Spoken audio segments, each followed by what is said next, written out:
एक माँ की कहानी। एक माँ के दो बेटे थे। माँ की उम्र हो गई थी, उनकी तबीयत बिगड़ गई थी। एक बेटे ने कहा, माँ आप चली जाएगी तो हम जी नहीं पाएंगे। दूसरा बेटा सिर्फ हाथ में हाथ लेकर माँ के सामने देख रहा था, भावुक हो जाता था। एक दिन माँ चली गई, दिन गुजर गई।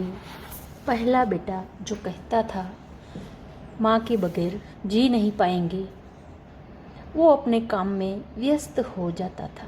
दूसरा बेटा जो भावुक हो जाता था, वो आज भी माँ को याद करके रो पड़ता था।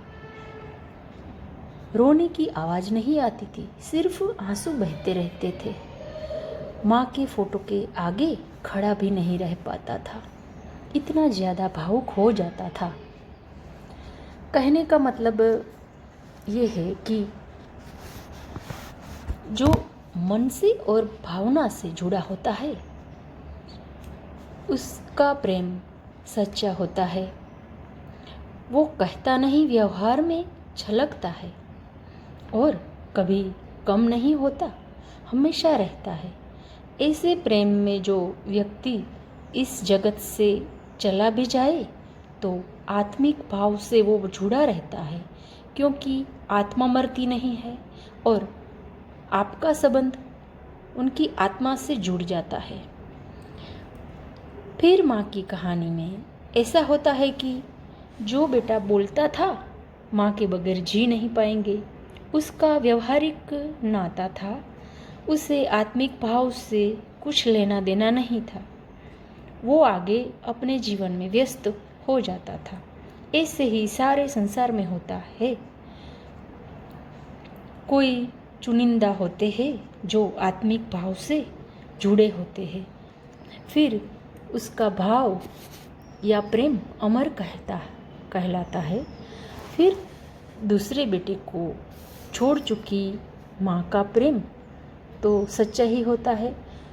वो स्वप्न के या और कोई माध्यम से बेटे को संदेश देने की कोशिश करती है।